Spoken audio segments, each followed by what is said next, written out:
Okay, so we're at the first Melbourne EV show, and I just wanted to do a quick video on the sort of 4 SUV EVs that are out, and also look at their tow ratings, SUV being the preference of what I like.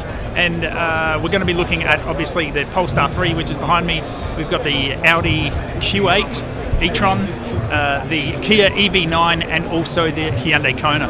Let's check it out. They've got the Hyundai Kona, which I believe is the first look at the Hyundai Kona in Australia, around that 70k mark, so around the Model Y pricing.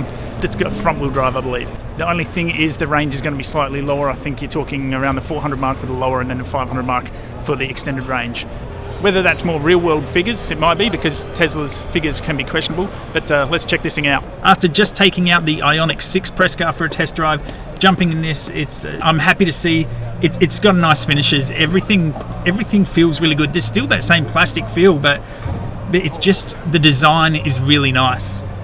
You've got a half a sunroof, the same dual displays up the front, which you get in the Hyundais, Kias, and the Genesis, and a lot of the EVs these days, they're all using the same architecture.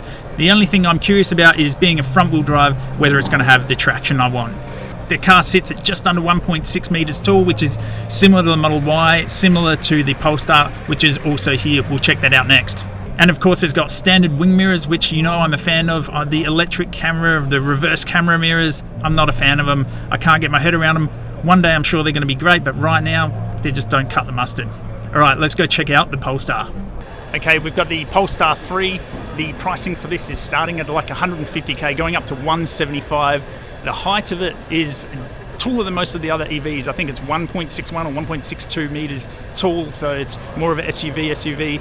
It's not like the Mercedes EQB. You're not getting a 7-seater, but you are getting a bloody nice 5-seater. This is an amazing car, whether you can justify the money or not. Running 380 kilowatt, which is good, but the best news for me is this can tow up to 2.2 ton, which is higher than the Model Y.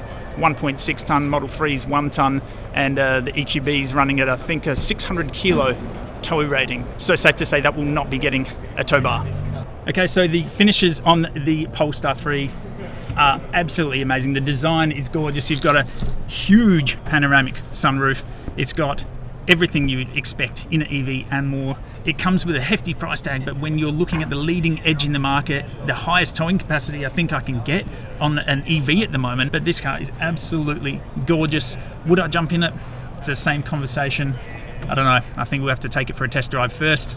We'll find out soon. Hope to get into this as a press car for a test drive, but they won't release the press car until this car comes out. So we're talking, first quarter, maybe second quarter of next year. In the meantime, all we have is a floor display to look at, but it is absolutely gorgeous. Okay, well, now we're going to go jump over to Audi, who have an SUV out as well. I didn't even know this thing was coming, but get your pockets ready, because this thing ain't going to be cheap. All right, let's go. Okay, so we've got the Audi Q8 e-tron. The interesting thing about this is, well, it comes in the most expensive of them all, ballparking that 170 to 180k, but it's got a 1.8 ton rating. So most of these cars we've looked at today have had really good tow ratings, even compared to the Model 3 with the 1 ton rating and the Model Y with a 1.6 ton rating. This car is obviously gorgeous, as you'd expect, but it's also coming in above the pricing of everything else, which is also what you'd expect, because it's Audi. You're not buying a generic brand name car here. This is, they're known for their luxury. I just love that they're going into the market with this car. I love the looks of it, and I love the blue as well. All right, let's have a look at the interior. Okay, so we're in the e-tron now, and this car comes out, well, pretty much now. It's being released in Australia with a 1.8 ton rating. It's a pretty bloody nice car. If you're looking for that pristine, that nicer finish, and I really mean that, the detailing on this, it's not full of plastics. It really is a beautiful car. Look, depending on your price range, this is an absolutely beautiful car. Let's go check out the Kia EV9. Okay, so we've got the first look at the Kia EV9. This is an interesting one, coming in top spec, ballpark 155 grand, so it's similar pricing to what the Polestar 3 is going to be. It's obviously an SUV, this one being a 8-seater, all electric seats, tons of room, decent boot in the back, and even has a 2.5 ton tow rating, but only for the top spec. I don't believe the bottom spec's going to get any tow rating at all, because it just probably doesn't have enough power to pull.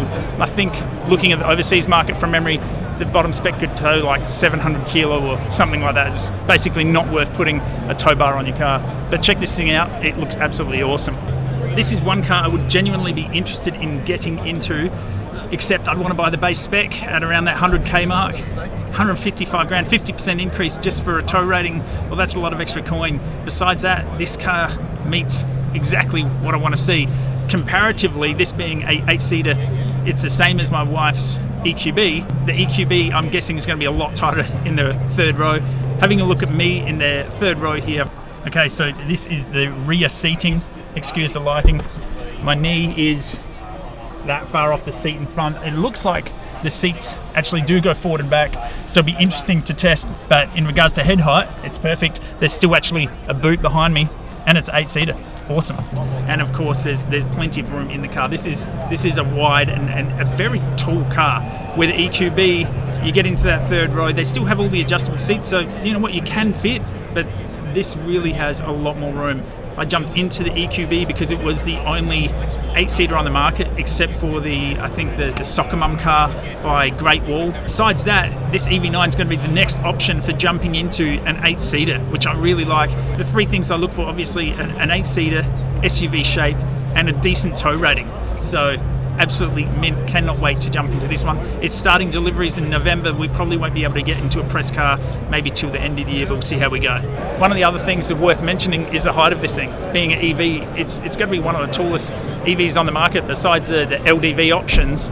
This thing at 1.75 is 100 to 150 mil taller than all the other SUV options we've been looking at. And you know me, I much prefer that seating position in a comfortable chair rather than having to have your feet all the way forward like you're in a race car.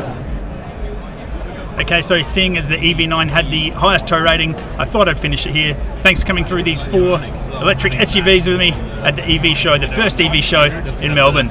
See you next time.